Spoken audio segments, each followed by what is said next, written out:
Success with सुमन में आपका स्वागत है। आज की क्लास से आपको 5 नंबर का मेरे तरफ से सहयोग। इस चैप्टर को 5 बार आपको देखना होगा। इससे बाहर एक भी शिक्षा मनोवैज्ञानिक के सिद्धांत या उनके नाम या उनके द्वारा दिए गए किसी भी प्रकार के एक्टिविटीज़ जो आपके परीक्षा की पॉइंट ऑफ व्यू से अत्यंत महत्वपूर्ण है, वो इससे बाहर नहीं, इससे बाहर कुछ भी नहीं। इसलिए ये मेरे तरफ से 5 नंबर आपको दान के रूप में दिया जा रहा है। और जितने भी लोग इस क्लास को देख रहे हैं, सक्सेस विद सुमन KVS इस परिवार को बढ़ाने में मदद कर रहे हैं, आप सबका मैं बहुत शुक्रगुजार हूँ। और इस परिवार को वहाँ ले जाना है जहाँ पे बड़े बड़े लोग भी इस प्रकार के शिक्षा से लाभ उठाएं, और उन छोटे छोटे शहरों में जहाँ बच्चे अपने जीवन को सार्थक बनाने के लिए कठिन से कठिन परिश्रम कर रहे हैं, वो भी इस क्लास को देखेंगे तो उनको बहुत फ़ायदा होगा और बहुत सारे पेपर में इससे क्वेश्चन देखने को मिलेगा। दोस्तों, सबसे पहले मैं अभी लुईस विलियम स्टर्न के बारे में पढ़ाऊंगा कि ये बुद्धि लब्धि शब्द का सबसे पहले प्रस्तावना करने वाले मनोवैज्ञानिक ये प्रस्तावित किए थे, बुद्धि लब्धि। तो आपसे क्वेश्चन पूछा जाएगा कि बुद्धि लब्धि शब्द का सबसे पहले किसने खोज किया था या किसने प्रस्तावित किया था? कौन मनोवैज्ञानिक बुद्धि लब्धि को प्रस्तावित किए थे? तो आपका क्वेश्चन में आंसर होना चाहिए क्या? Lewis William Stern. इनको हम लोग शॉर्टकट में स्टर्न के नाम से जानते हैं। बुद्धि लब्धि या IQ जिसको बोलते हैं की अवधारणा स्टर्न द्वारा 1912 में दिया गया था। तो बुद्धि लब्धि किसके द्वारा? स्टर्न के द्वारा। बुद्धि लब्धि स्टर्न के द्वारा। गेस्टाल्ट संप्रदाय के मूल प्रतिपादक थे मैक्स बर्दीमियर, जिन्होंने जर्मनी में अपना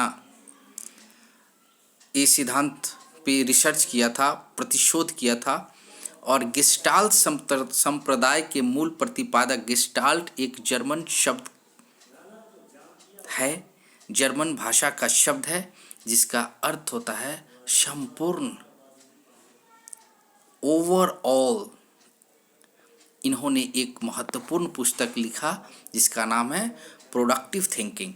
तो यहाँ पे गेस्टाल्ट से ध्यान रखिएगा, 2 क्वेश्चन बनता है कि गेस्टाल्ट का शाब्दिक अर्थ क्या होगा, यह किस भाषा का शब्द है, और इसके प्रतिपादक का नाम बताओ। तो प्रतिपादक का नाम आप बताएंगे बर्दीमियर, और ये किस भाषा का शब्द है? जर्मनी। और इसका अर्थ क्या होता है? तो संपूर्ण। This is the very very important question. Now question number 3, Maslow. Maslow is a very very very important. Maslow का व्यक्तित्व, इतने मैस्लो के नैतिक का सिद्धांत, इन्होंने 5 प्रकार का सिद्धांत दिया, और वो इतने महत्वपूर्ण हैं कि आपके परीक्षा में निश्चित रूप से मैस्लो से क्वेश्चन बनता है। इनके बारे में बहुत शॉर्टकट, बहुत महत्वपूर्ण। व्यक्तित्व का मानवतावादी सिद्धांत, इन्होंने सबसे पहले मानवतावादी सिद्धांत का प्रतिपादन किया था। अभिप्रेरणा पर आवश्यकता का पदानुक्रमण सिद्धांत। मैस्लो ने 5 प्रकार की मूल आवश्यकताओं की चर्चा की। ये 5 प्रकार की मूल आवश्यकताएं आपके माइंड में रहना चाहिए।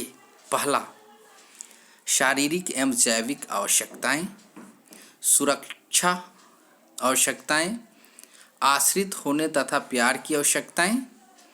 चौथा, श्रेष्ठता की चाह की आवश्यकताएं। और आत्म अभिव्यक्ति की आवश्यकताएं। आत्म अभिव्यक्ति की आवश्यकता इस सबसे महत्वपूर्ण है, इस सबसे ऊपर, और शारीरिक एवं जैविक आवश्यकताएं ये सबसे नीचे की आवश्यकता है।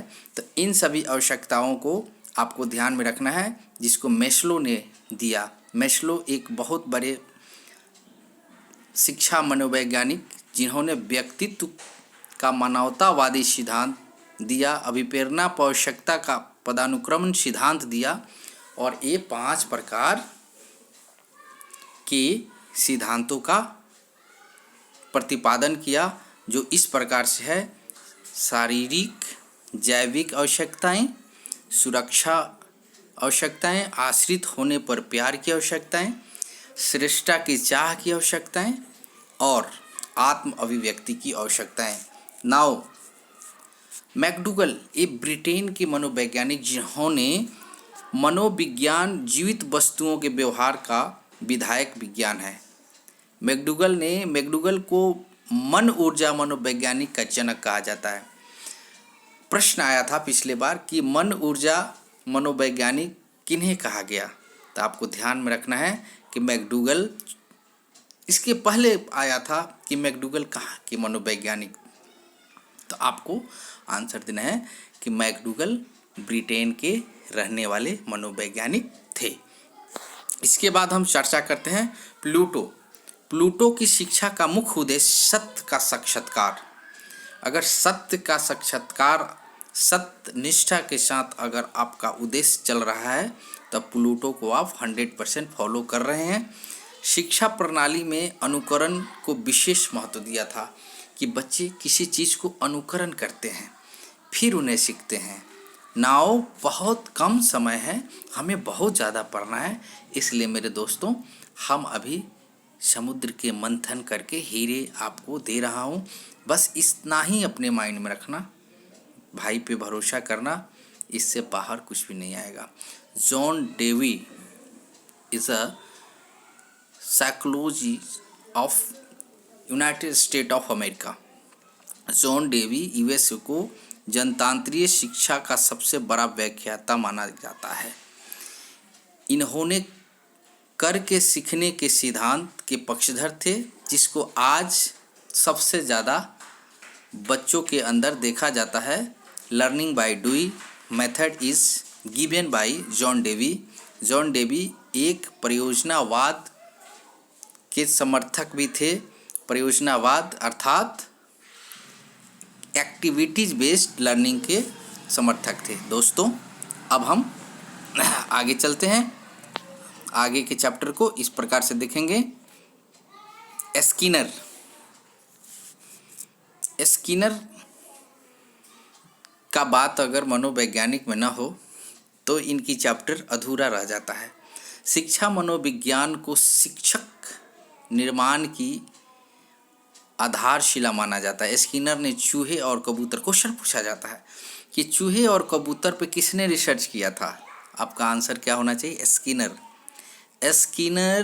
एक ऐसे मनोवैज्ञानिक जिन्होंने चूहे और कबूतर पर प्रयोग किया, प्रसूति अनुबंधन का सिद्धांत दिया इन्होंने। अल्फ्रेड वीने बुद्धि परीक्षाओं का जन्मदाता। फ्रेंच मनोवैज्ञानिक अल्फ्रेड वीने ने 1905 में थियोडोर साइमन के साथ एक टेस्ट तैयार किया। वीने तथा साइमन ने मनोवैज्ञानिक साहित्य में मानसिक आयु का प्रयोग किया था। अल्फ्रेड वीने बुद्धि परीक्षा के जन्मदाता।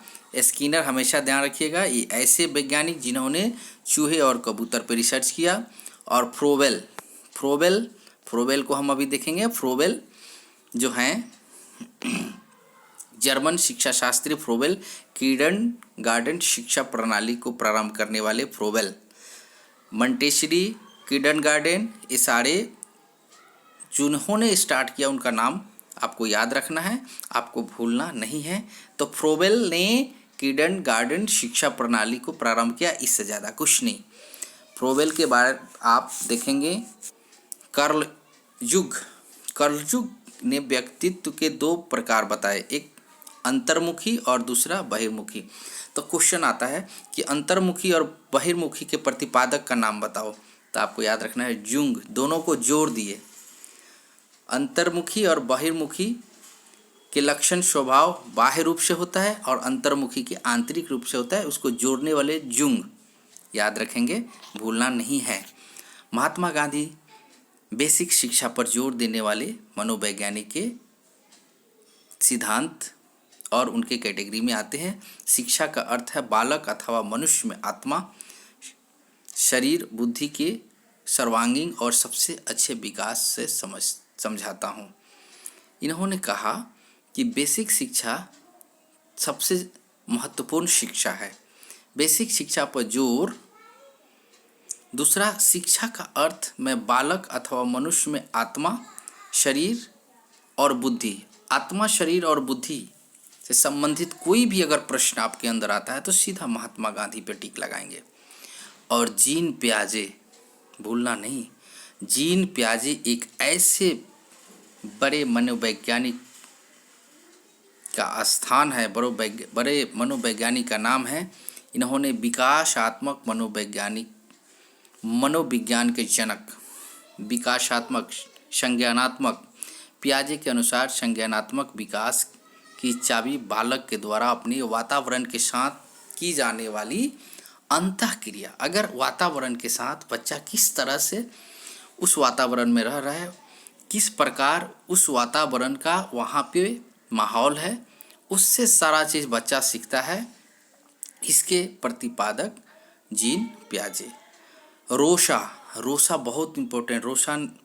रोशा ने स्याही के धब्बे वाला परीक्षण पूछा जाता है। रोशा ने क्या चीज़ पे परीक्षण किया था, तो आपको सीधा याद रखना है, रोशा ने स्याही के धब्बे का यूज करके परीक्षण किया था। और वाटसन तो आपको बहुत, अगर मैं 10 मनोवैज्ञानिक का नाम लूँ तो उसमें वाटसन 2 या 3 नंबर पर रहेंगे। वाटसन को व्यवहारवाद का पिता कहा जाता है। Watson is a father of behaviourism. ये व्यवहार के प्रति बच्चों के अंदर शिक्षा का प्रलोभ, शिक्षा का प्रभाव, शिक्षा के प्रति किस तरह से बच्चे उस चीज़ को पकड़े, उनके व्यवहार पर सब कुछ डिपेंड करता है, जिसके प्रतिपादक वाटसन साहब हैं, जो USA के मनोवैज्ञानिक हैं।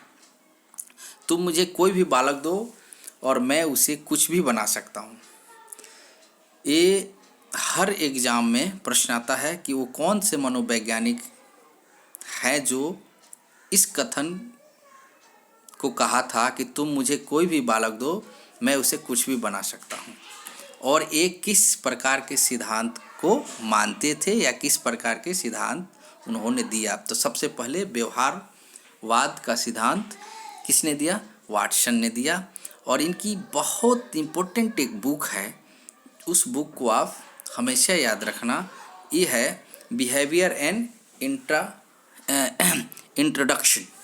Behaviour and introduction has been written by Watson.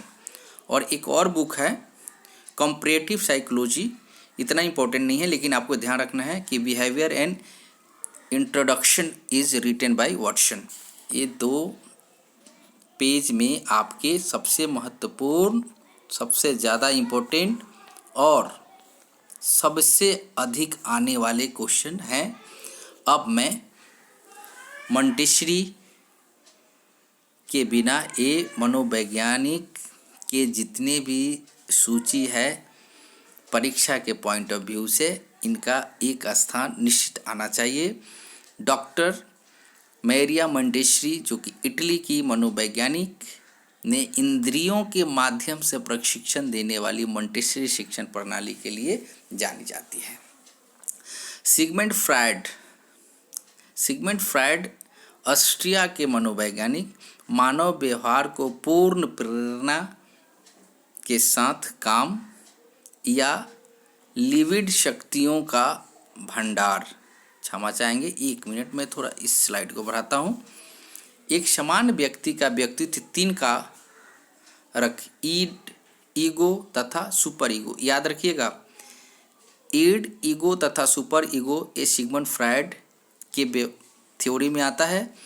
और इसका मनोविश्लेषणवाद, जो कि प्रथम बल कहा जाता है। ये याद रखिएगा 2 चीज़, ईड, ईगो, सुपर ईगो तथा मानव व्यवहार की मूल प्रेरणा, ये सारे शब्द, सभी प्रकार के सिद्धांत सिगमंड फ्रायड के द्वारा दिया गया है। और अब मैं किलपैट्रिक हेनरी किलपैट्रिक योजना विधि के प्रवर्तक माने जाते हैं। इनके अनुसार शिक्षा में अनुभव द्वारा सीखने को प्रधानता दी जाती है। अनुभव क्या है? जो बच्चा सीखता है। और ये योजना विधि के प्रयोजक या प्रवर्तक माने जाते हैं कौन? किलप्रिट, हेनरी किलप्रिट, याद रखिएगा, इसको भूलना नहीं है। और एक है एक्सले फैक्ने। एक्सले फैक्ने ने रचनावाद तकनीक, ब्रेनस्टॉर्म तकनीक का प्रतिपादन किया था। ब्रेनस्टॉर्म तकनीक ध्यान रखिएगा। उसके बाद पॉलोव बहुत इंपॉर्टेंट, रूसी शरीर शास्त्री पॉलोव ने कुत्ते का प्रयोग किया। मैंने आपसे पूछा कि कबूतर और चूहे पे जीन पियाजे ने, और कुत्ता पे किसने रिसर्च किया? पॉलोव ने। दोस्तों, इस तरह से एक और वैज्ञानिक हैं रूसो मनोवैज्ञानिक आंदोलन का सूत्रपात करने का श्रेय रूसो को जाता है। इन्होंने अपनी पुस्तक एमिली में एक काल्पनिक बालक की शिक्षा का वर्णन किया है। तो एमिली रूसो के द्वारा लिखा गया है और ये मनोवैज्ञानिक आंदोलन के सूत्रपात माने जाते हैं। और इस तरह से फटाफट पॉलोव ने कुत्ता पे रिसर्च किया, कैलप्रिट ने योजना विधि, और एलेक्स फैक्लेन ने रचनावादी तकनीक को अपनाया था। और सिगमंड फ्रायड, आपको मालूम है कि मानव व्यवहार की मूल प्रेरणा काम है। काम या इन्होंने इनका 3 जो याद रखना है वो इस प्रकार से है: इड, ईगो, सुपर ईगो। और मेरिया मंटेसरी के प्रतिपादक। तो इस तरह से दोस्तों आपको इतने मनोवैज्ञानिक के बारे में इतने ही बात आपको याद रखना है। मुझे लगता है कि इससे आपके 6 क्वेश्चन निश्चित सही होगा। और इन्हीं शब्दों के साथ में इन सभी शिक्षा मनोवैज्ञानिक को नमन और नमस्कार करता हूं, जिन्होंने शिक्षा जगत में इतने बड़े क्रांति लाया। दोस्तों, सक्सेस विद सुमन KVS का एक ही नारा, हर घर पढ़ना, हर घर सक्सेस, हर घर खुशी, तो हमारा खुशी। दोस्तों, चैनल को सब्सक्राइब करें, परिवार को बढ़ाएं, लाइक करें, दोस्तों के बीच शेयर करें। और इस परिवार को जितना आप लोग प्यार दे रहे हैं, और प्यार की आवश्यकता है, प्यार दें और परिवार को बढ़ाएं। और अपना कमेंट लिखना नहीं भूलें। जय भारत, जय हिंद।